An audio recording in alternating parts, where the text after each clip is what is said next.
Assalamualaikum warahmatullahi wabarakatuh.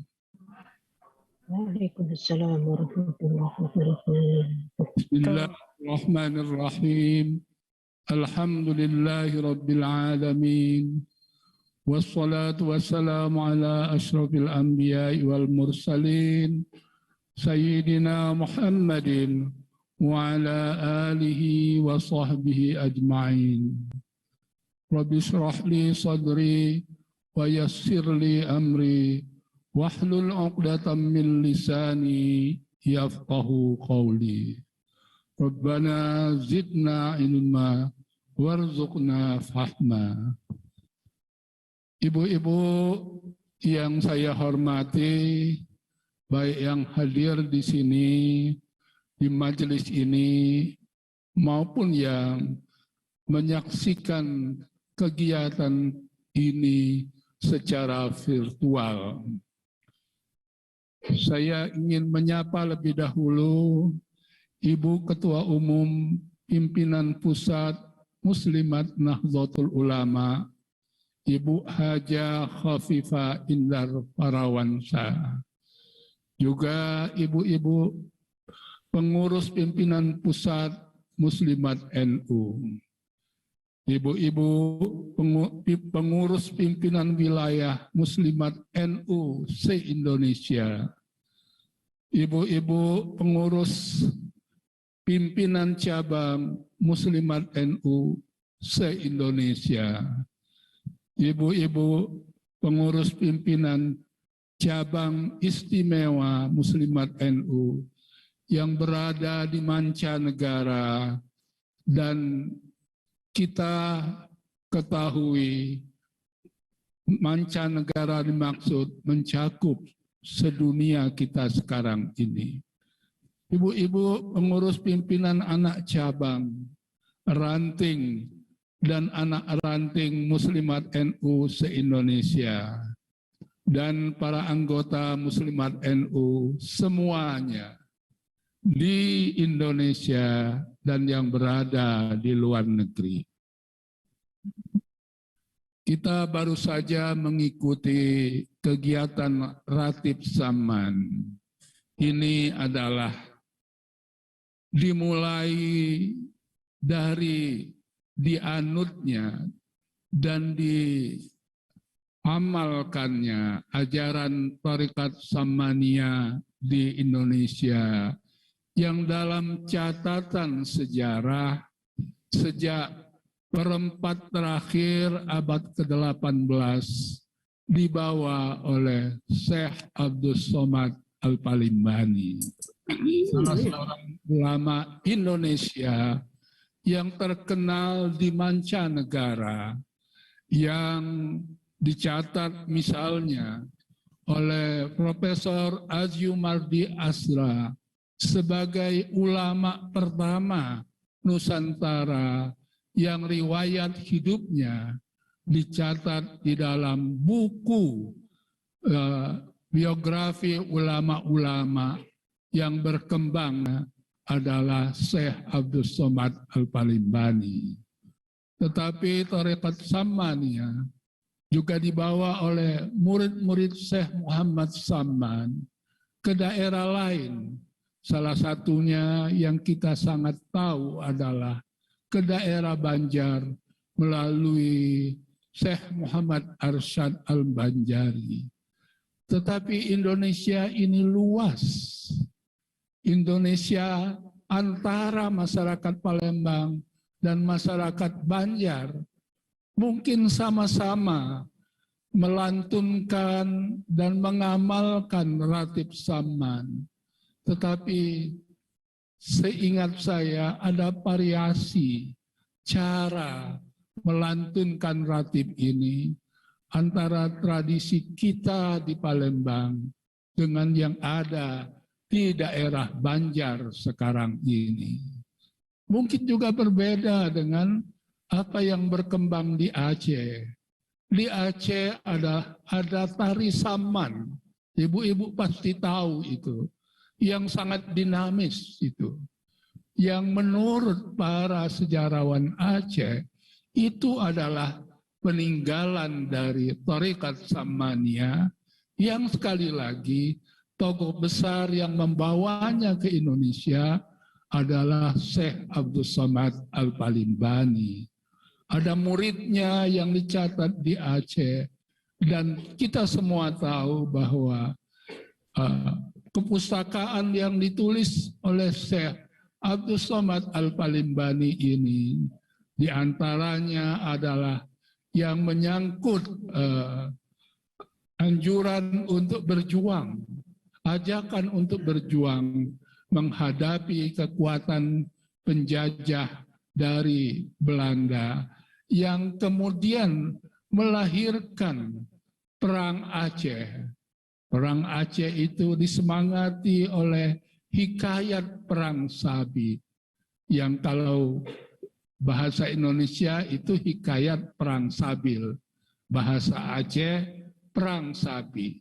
Dan hikayat Perang Sabi itu jelas-jelas salah satu sumber yang tertinggal menyebutkan bahwa itu dia terinspirasi dari bacaan terhadap karya Syekh Abdul Somad Al-Palimbani. Saya kira salah satu keuntungan kita adalah karena sangat luasnya Indonesia, sangat bervariasinya budaya Indonesia. Karena itulah para ulama kita selalu mengajak kita untuk mensyukuri kehadiran Indonesia, dan lebih-lebih lagi mensyukuri kehadiran Islam di tanah air kita, di Kepulauan Nusantara, dengan kelebihannya yang kadang-kadang tanpa kita sadari sebetulnya melebihi apa yang terdapat dalam tradisi masyarakat Muslim di negara-negara lain, termasuk di Timur Tengah. Mbah Maimun Zubair, populer kita sebut sebagai Mbah Mun, mengatakan sebetulnya kalau kita tahu apa yang terdapat di, katakanlah ya, di Mesir, anak beliau kan ada yang belajar di Mesir gitu. Penghargaan terhadap belajar agama saja seperti di Indonesia, belajar agama Islam pada tingkat madrasah itu bahkan tidak dijumpai di sana. Ini yang kita kurang sadar, yang perlu selalu untuk kita lihat dan kita lihat lagi, sehingga kita akan menjadi lebih bersyukur kepada Allah Subhanahu wa Ta'ala. Kita juga harus bersyukur bahwa para ulama kita dan founding fathers kita, tokoh-tokoh pendiri bangsa Indonesia, mempunyai visi besar, sama-sama mempunyai visi besar. Ulama kita ingin perjuangan kemerdekaan Indonesia tidak seluas kesultanan, tidak seluas itu saja. Jadi orang Palembang, ulama Palembang tidak ingin merdeka, yang merdeka itu seluas Palembang saja. Ulama Aceh juga begitu, ulama Minangkabau pun begitu, ulama-ulama di Jawa juga begitu. Andai kata kita merdeka masing-masing, bayangkan sulitnya untuk belajar di pesantren di Jawa karena harus bawa paspor dan mungkin harus mengurus visa. Berkat visi besar itu, maka kita sekarang bisa menjadi satu dalam wilayah Indonesia dan bisa saling mengambil manfaat antara yang satu dengan yang lain. Mari ini kita syukuri. Mari ini setiap kali kita renungkan bersama, dan saya ingin pada petang ini pada saat ini mengajak kita semua merenungkan salah satu kelebihan kita, yaitu kehadiran perempuan di Indonesia, perempuan Muslim khususnya, yang telah memberi sumbangan besar dalam perjuangan kita di Indonesia, termasuk dalam memajukan kehidupan kita berbangsa, bermasyarakat, dan bernegara. Ini yang ingin saya ketengahkan pada kesempatan ini. Kita tahu bahwa Indonesia ini besar, tetapi mungkin kita kurang bisa melihatnya secara persis.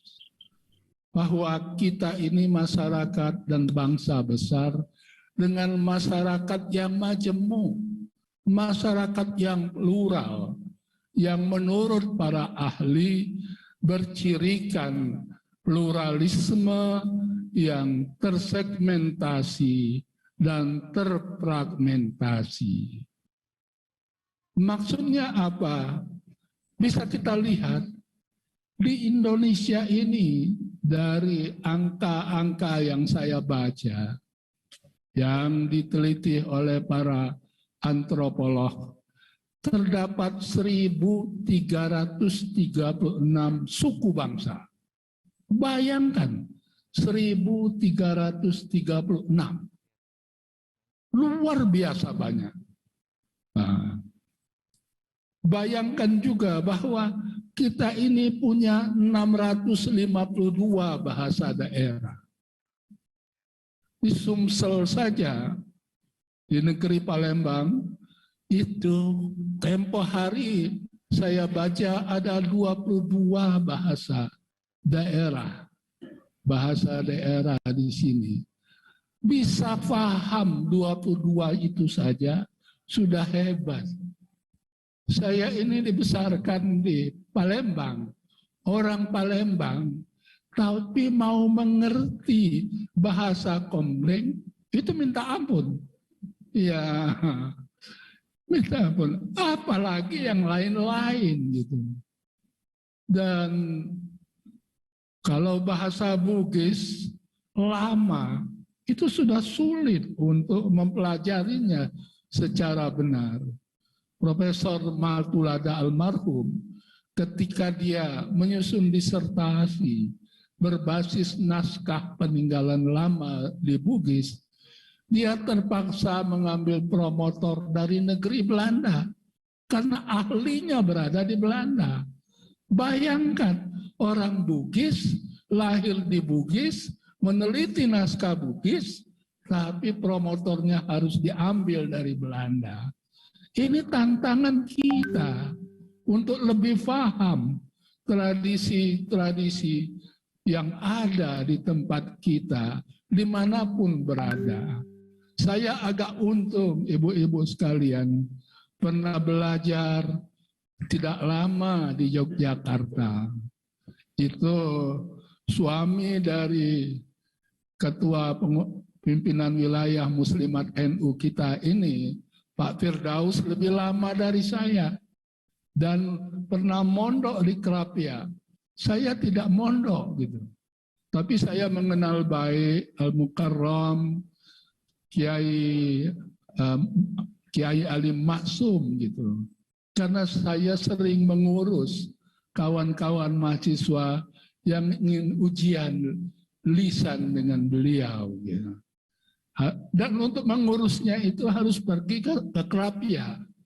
Sebab dulu saya kira kita di Jogja tahu pada saat lulus sarjana muda memasuki program doktoral, itu kemudian kalau ada mata pelajaran yang tidak lulus, mata kuliah tidak lulus, maka setelah 2 kali itu kemudian diserahkan kepada dosennya masing-masing. Saya kebetulan lulus yang pertama, jadi saya tidak perlu ke tempat Kiai Ali. Tapi saya sekarang merasa beruntung sekali mendapat barokah dari kunjungan berkali-kali kepada Kiai Ali Maksum ini sehingga beliau hafal nama saya. Gitu. Kalau Pak Firdaus tentu lebih banyak mendapat keberkatan dari kesempatan untuk belajar seluas-luasnya di Pondok Pesantren Krapia ini. Tapi walaupun saya sebentar, saya masih bisa mengikuti kuliah atau ceramahnya Gus Baha yang banyak bahasa Jawa itu. Ya, istri saya tidak pernah ke Jawa, tidak pernah belajar ke Jawa. Ketika saya mendengar itu dan kebetulan bahasanya bahasa Jawa, istri saya pemahamannya nol. Iya, zero understanding kata orang Inggris. Ya. Jadi ini yang harus kita syukuri gitu.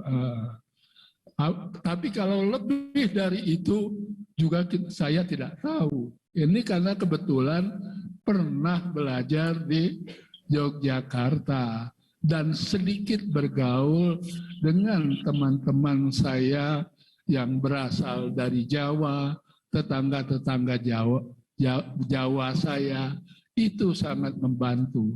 Sekali lagi, Indonesia ini luas. Bahasa daerahnya 652. Kalau bisa menguasai 652 ini, sudah cukup hidup dengan itu. Iya. Nggak tahu bahasa Inggris, saya kira nggak apa-apa. Keahlian itu dibutuhkan orang. Gitu. Tapi pasti nggak bisa. Iya. Iya. Iya. Iya. Ini ada Bu Wit, tetangga saya yang berasal dari Solo ya, Solo Tigo gitu. Teman kuliahnya Pak Jokowi karena beliau belajar di UGM, di Palembang sini nggak mau ngomong bahasa Jawa. Jadi itulah Indonesia yang perlu kita syukuri. Berapa jumlah penduduk kita? 267 juta penduduk. Ini luar biasa. Dan 267 juta penduduk ini tempatnya di mana? Tersebar di berbagai pulau, besar dan kecil. Jumlahnya berapa pulau itu? 17.504 pulaunya itu. Jadi Indonesia ini besar sekali. Nah, ulama-ulama kita dulu mempunyai visi besar. Indonesia yang dibayangkan merdeka dan diperjuangkan merdeka, dipertahankan kemerdekaannya itu harus sebesar itu. Sebesar Kepulauan Nusantara sekarang ini, karena itu kita di NU menyebutnya Islam Nusantara. Islam di Kepulauan Nusantara. Ini yang harus kita pahami bersama. Nah, tentu pluralitas seperti yang terbayangkan itu tadi punya tantangannya sendiri ya. Kita mempunyai situasi pluralitas yang tidak mudah untuk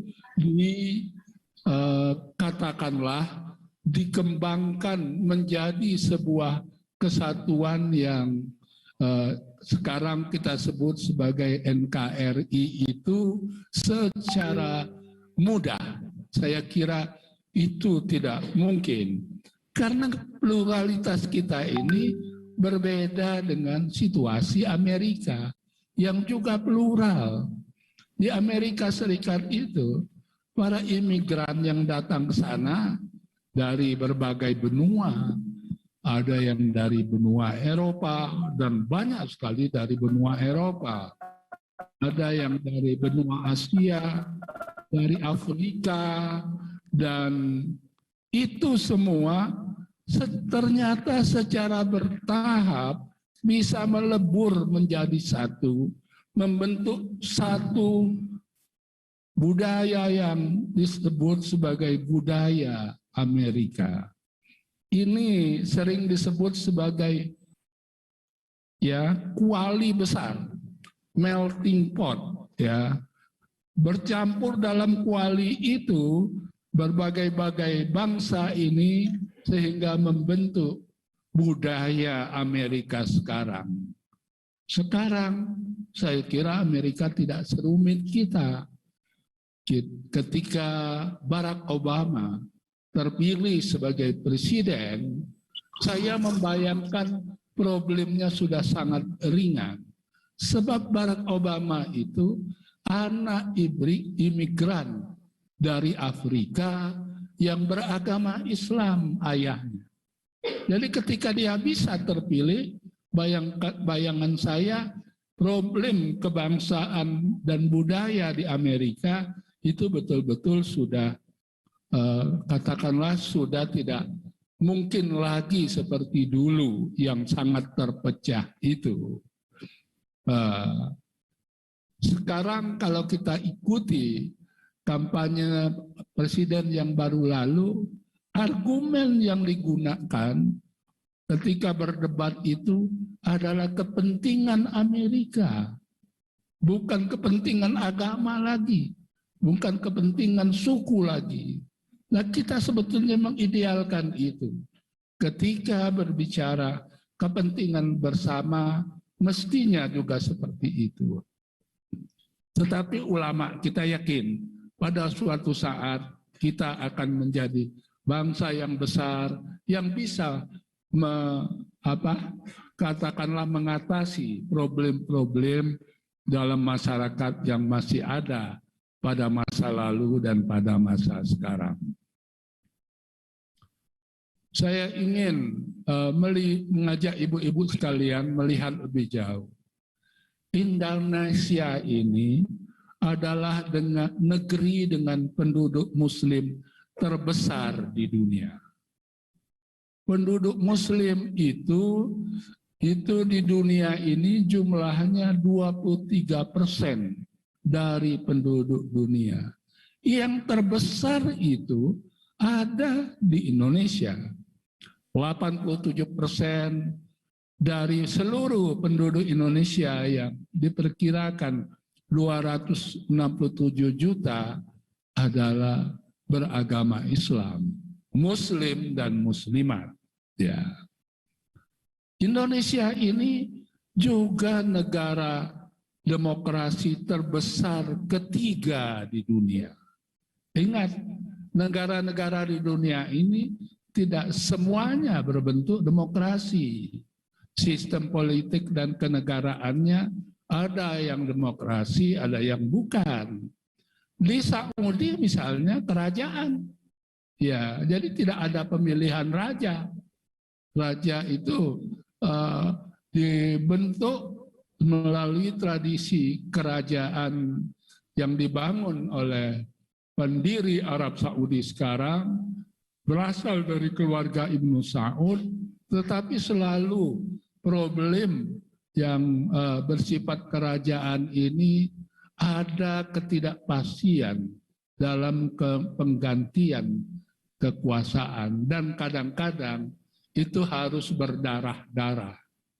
Yang saya dengar terakhir, Raja Yordania itu ternyata sekarang ini Raja Abdullah itu menahan adiknya, ya, karena adiknya disenyalir oleh mereka berusaha melakukan kudeta, merebut kekuasaan yang dipegang oleh kakaknya, dan sebagian militer Yordania terpengaruh oleh gerakan itu. Negara demokrasi tidak akan mengalami itu karena ada mekanisme penggantian kepemimpinan nasional melalui pemilihan umum. Nah, negara demokrasi menjadi superpower, bukan Singapura. Singapura itu memang mungkin lebih awal maju melakukan modernisasi dari tetapi dibayangkan tidak mungkin. Ya, diprediksi tidak mungkin. Thailand juga begitu. Gitu. Kalau Kalau Brunei Darussalam, kalau bapak-bapak atau ibu-ibu, sekarang ibu-ibu pernah ke sana, akan mudah membayangkan bahwa ini tidak mungkin menjadi negara superpower gitu. Jadi itu anunya untuk level Indonesia. Ini prediksinya prediksi ilmiah, bukan sekadar cita-cita, bukan sekadar harapan kita. Perhitungannya itu ilmiah. Kalau kita masih belum terbiasa menggunakan perhitungan ilmiah, saya ingin cerita sedikit ya, pengalaman kecil saya ketika menghadiri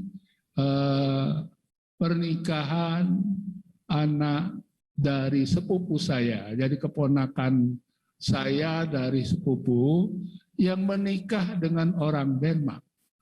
Ya, orang Denmark itu sudah lama masuk Islam, waktu itu membuka usaha di Shanghai gitu. Tiba-tiba berkenalan dengan keponakan ini semasa di Jakarta gitu.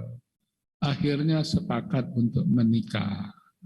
Saya diminta untuk duduk selain memberi sambutan bersama rombongan, kalau orang Palembang nyebutnya meja dengan rombongan besan, ya, rombongan besan gitu. Apa salah satu pertanyaan awalnya kepada saya, Indonesia ini pertumbuhan ekonominya berapa sekarang? Ya, untung saya baru baca, sehingga bisa menjawab. Jadi saya membayangkan kalau kita bebesanan di Palembang, waduh, yang namanya pertumbuhan ekonomi di Indonesia. Ya, tapi mereka terbiasa menggunakan ukuran-ukuran ilmiah, gitu. Termasuk ketika melihat bahwa Indonesia ini yang mungkin menjadi negara superpower. Karena itu, kalau sekarang di masa pandemi kita mendengar banyak investor yang ingin masuk ke Indonesia, itu wajar. Ya, dan kalau sekarang kita tahu Singapura khawatir kalau investasi di Indonesia itu jauh-jauh dari Singapura akan memukul perekonomian Singapura. Jadi ini yang kita patut syukuri. Ya. Nah, bahkan itu ada perkiraan. Saya kira kita pernah membaca bahwa pada 2040 Indonesia itu akan masuk dalam 5 besar kekuatan ekonomi dunia. 5 besar. Ya, jadi ini yang saya kira membuat kita harus bersyukur sekaligus optimis. Anak cucu kita yakin bisa dititipkan dan hidup di Indonesia dengan gambaran masa depan seperti ini.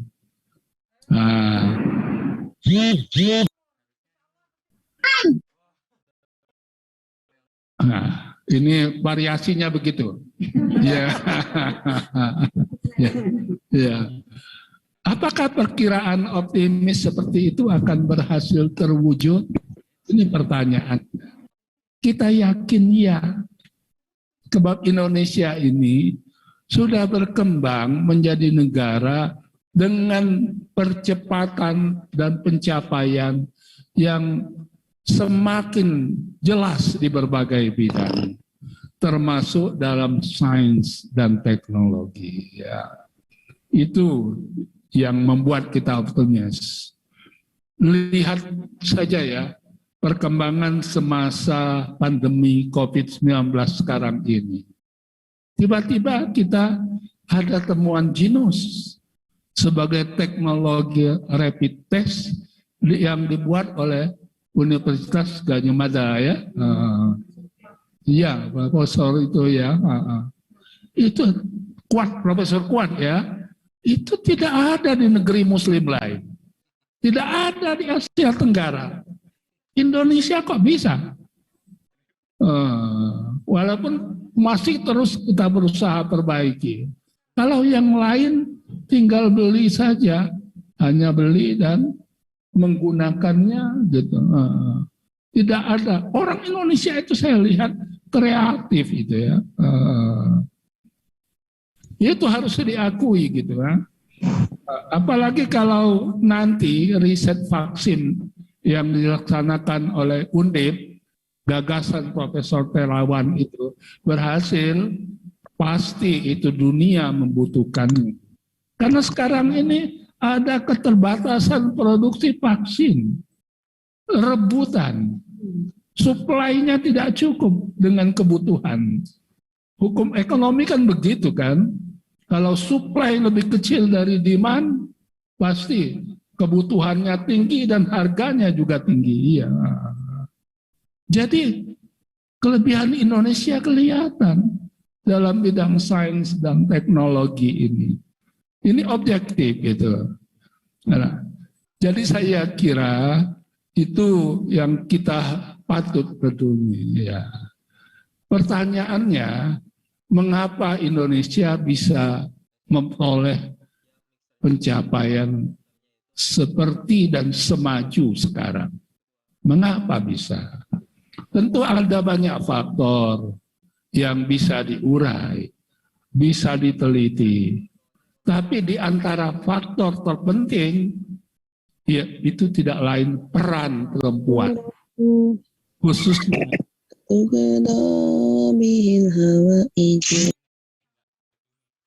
Ya, ya.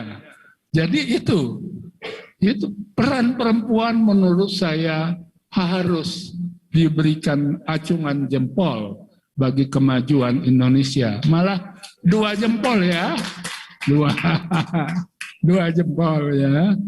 Nah, ini yang coba kita lihat saja yang mudah-mudah ya. Dalam soal pembangunan ekonomi Indonesia. Salah satu otak besar adalah Ibu Sri Mulyani. Dia berkali-kali terpilih menjadi Menteri Keuangan terbaik di dunia. Ngalahkan lanang, ngalahkan bule. Iya, ini muslimat Indonesia, perempuan Indonesia. Ini pertanda bahwa perempuan Indonesia itu kuat gitu. Nah, ini yang contoh yang pasti ini ya. Konon katanya Saudi itu mulai berubah sikapnya terhadap pembatasan-pembatasan perempuan itu karena melihat tokoh seperti Sri Mulyani, Retno Marsudi gitu, yang kalau berunding dengan pemerintah Saudi pinternya luar biasa. Iya, iya. Nanti itu soal itu. Ya, itu yang kita lihat ya. Contohnya itu dalam bidang pembangunan ekonomi. Mengapa bisa? Ya, mengapa bisa? Dalam tradisi Islam di Nusantara ternyata dia bisa karena tidak ada kendala agama bagi perempuan untuk mengembangkan potensi positif yang dimilikinya.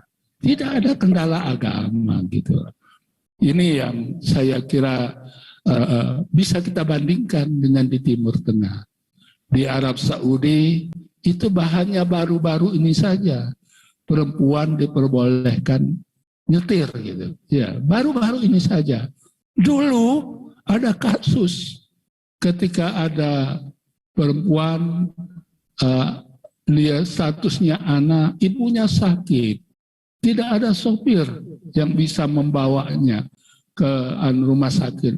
Dia terpaksa nyetir sendiri dan itu kemudian diadili, dihukum 18 bulan. 18 bulan. Bayangkan gitu. Indonesia tidak ada masalah dari dulu. Mana ada masalah seperti itu gitu. Ada fatwa ya yang larangan menyalakan AC ketika laki-laki tidak ada di rumah, agar orang tahu bahwa di rumah itu tidak ada perempuan gitu. Tafsirannya menyalahkan perempuan. Iya, kalau ketika musim panas, Saudi itu kan kita tahu panasnya luar biasa. Nggak boleh fatwa itu ngedukasi. Yang disalahkan betino, bukan lanangnya yang punya pikiran seperti itu gitu kan. Jadi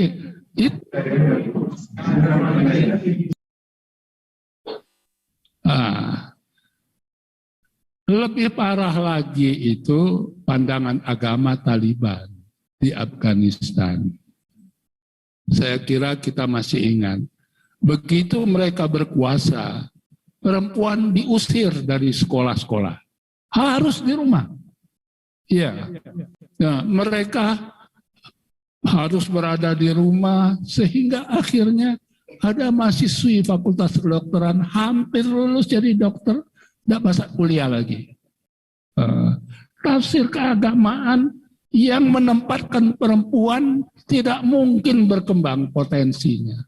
Indonesia tidak begitu. Gitu. Ulama-ulama kita tidak begitu. Ya, kita bisa sekarang ini berperan dan belajar di bidang apa saja. Ini saya kira kita harus akui. Karena itu kemudian perempuan muslimat di Indonesia sudah memberi sumbangan sangat besar dalam kemajuan Indonesia. Ya, lihat contoh-contohnya ya. Saya ingin menyinggung itu tadi. Ketua Umum Pimpinan Pusat Muslimat NU, Ibu Hajah Khofifah Indar Parawansa, pernah menjabat Wakil Ketua DPR. Pernah jadi menteri, malah 2 kali ya. Seingat saya 2 kali. Dan sekarang Gubernur Jawa Timur. Apa ada tokoh seperti itu di negeri muslim lain? Pernah jadi Wakil Ketua DPR, pernah jadi menteri, sekarang mimpin Jawa Timur, provinsi besar itu. Iya, itu. Jadi itu. Kita lihat di Palembang. Ada sekarang Rektor UIN Denpasar, Ibu Profesor Nyayu Khadijah. Dulu di Unsur ada Ibu Badia, Profesor Badia ya.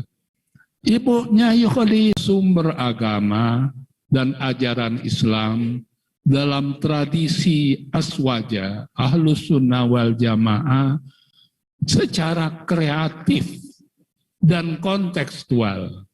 Kreatif dan kontekstual ke dalam tradisi luhur masyarakat dan budaya Indonesia. Dan ini bukan sesuatu yang baru. Terjadi pada sekarang, bukan hanya sekarang, sejak dulu itu. Saya ingin memberi contoh kecil saja ya mengenai ini ya.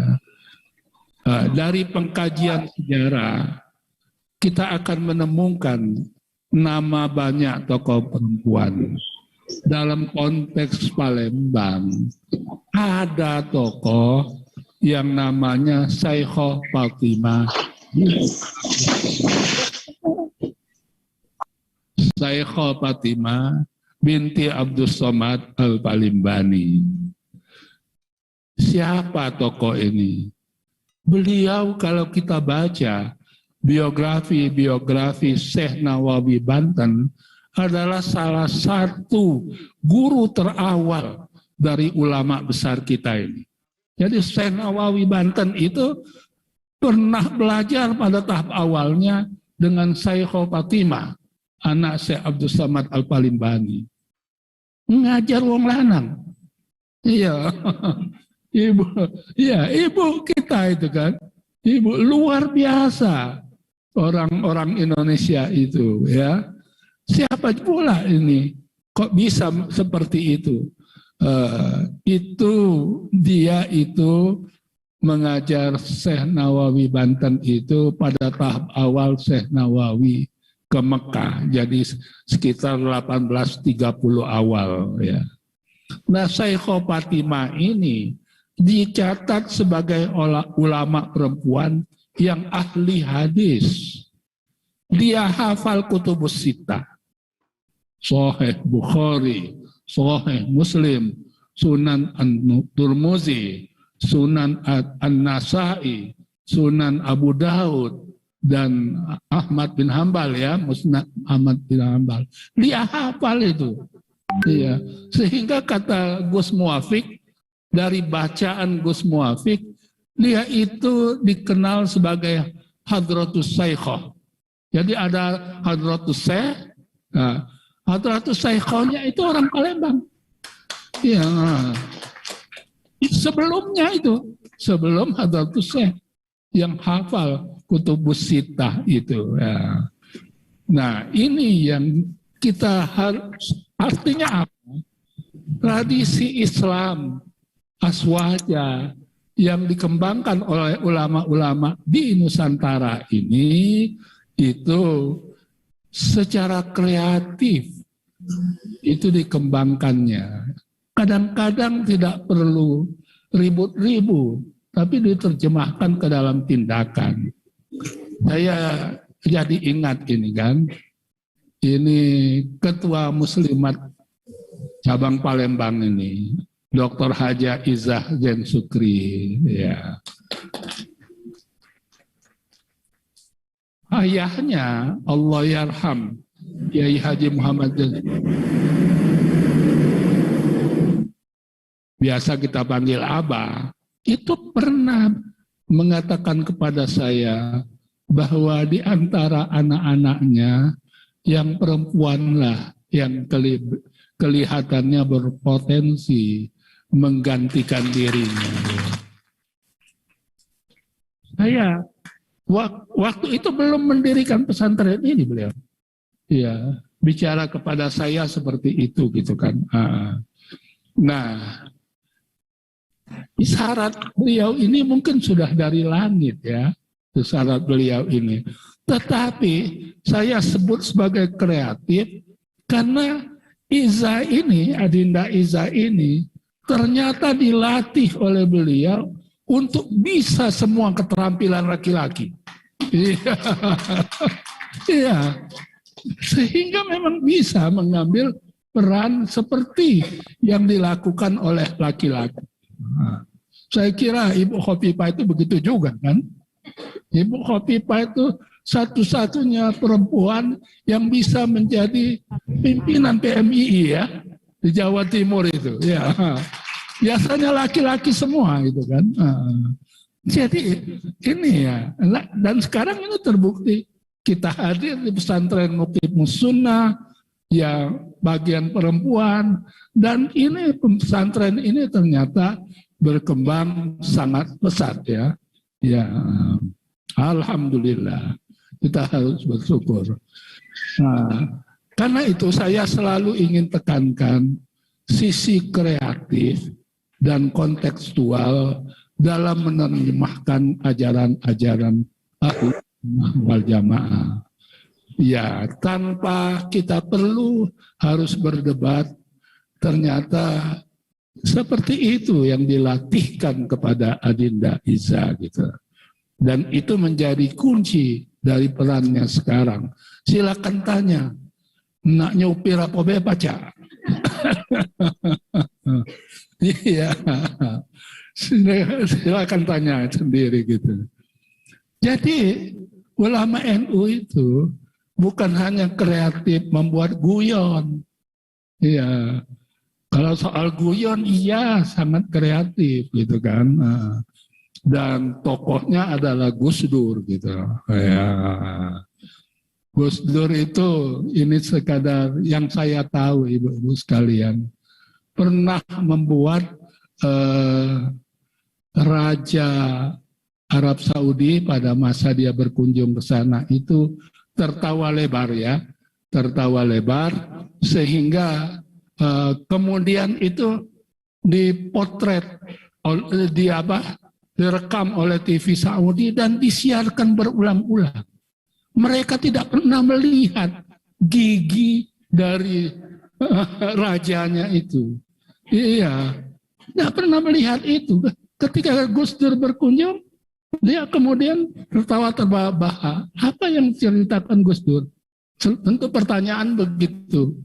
Rupanya kata Gus Dur, kiai-kiai Indonesia itu penguasaan bahasa Arabnya tinggi, tetapi umumnya bahasa Arab kitab. Sementara yang dilihat di Saudi ini kan sudah ada banyak papan-papan pengumuman yang menggunakan bahasa Arab modern.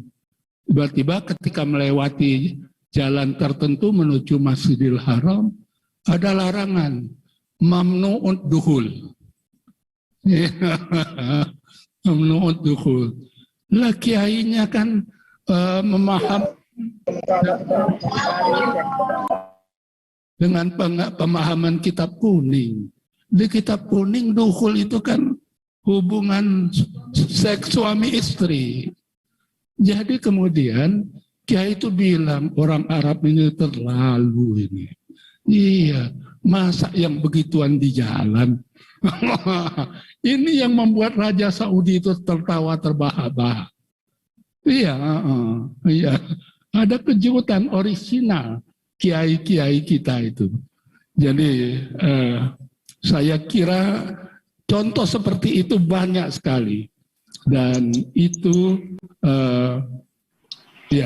dan itu saya kira yang bukan hanya terjadi dalam soal guyon. Terjemahan kreatif, terjemahan yang kontekstual, ini tantangan kita. Saya berharap di masa depan kita akan melihat potensi lembaga-lembaga pendidikan kita yang lebih mengerti potensi yang dimiliki oleh perempuan karena akan sangat bermanfaat bagi kemajuan dan kemaslahatan hidup kita semua dan anak cucu kita. Mari kita bersama-sama berdoa. Na'udzubillahi minasyaitonirrajim. Bismillahirrahmanirrahim. Alhamdulillahirabbil alamin. Allahumma shalli wa sallim wa barik ala sayyidina Muhammadin wa ala ali sayyidina Muhammad. Allahumma ighfir li ummati sayyidina Muhammad. Ummata sayyidina Muhammad.